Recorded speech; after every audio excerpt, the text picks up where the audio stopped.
Merci. La parole est à Monsieur Jean-Marie Tétart. Monsieur le Président, ma question s'adresse à Madame la ministre de l'Écologie, du Développement durable et de l'Énergie. S'il est un principe universellement reconnu comme juste et efficace, c'est bien celui du principe pollueur-payeur. Chaque utilisateur de l'eau paye des redevances pour financer alimentation en eau, ouvrages d'assainissement et de dépollution. Cela marche ainsi depuis des décennies à la satisfaction de tous. Mais en impasse budgétaire, le gouvernement vient pomper le produit des redevances sur l'eau pour réduire le déficit de l'État. Vous siphonnez les budgets de l'eau. Ceci est proprement scandaleux. En 2014, l'État a prélevé 210 millions d'euros sur les agences de l'eau. Et de 2015 à 2017, il prélèvera encore chaque année 175 millions d'euros. Et en introduisant un plafonnement annuel, il détournera désormais l'excédent perçu au profit du budget général de l'État.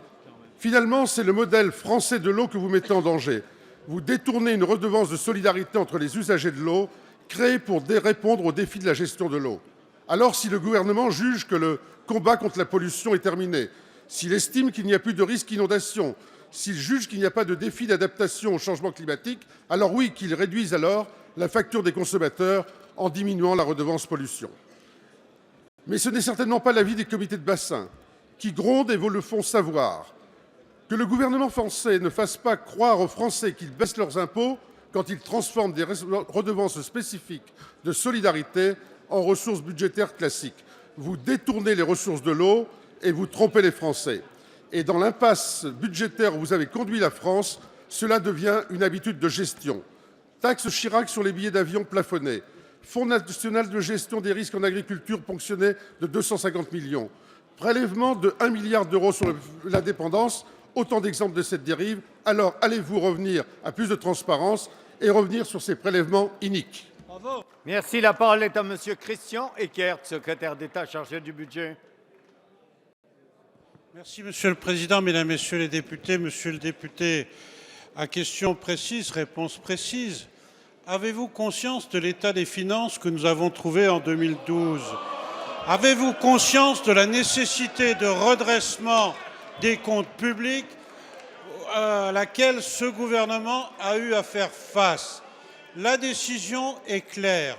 Tous les secteurs de la dépense publique sont mis à contribution, que ce soit l'État, que ce soit la sphère sociale, que ce soit les opérateurs et les agences de l'État. Il en va de ce principe pour les agences de l'eau qui ont des trésoreries abondantes. Il faut le savoir, il faut le reconnaître.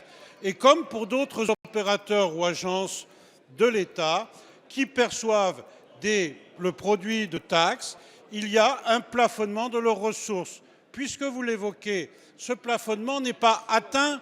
Aujourd'hui, les ressources des agences sont de l'ordre de 13 milliards d'euros et le plafonnement est de l'ordre de 12 milliards d'euros. Elles ne sont pas touchées par le plafonnement, mais leurs trésoreries sont excédentaires. Et devant ce type de situation, comme pour les chambres de commerce et d'industrie, comme pour les chambres d'agriculture, comme d'autres opérateurs de l'État, il est fait appel à la mobilisation des fonds publics de façon à avancer vers la réduction des déficits. Et puisque vous l'évoquez, Monsieur le député, le montant des contributions des usagers aux agences est fixé par les conseils d'administration. La loi fixe des plafonds. Et ces plafonds ne sont pas obligés d'être appliqués.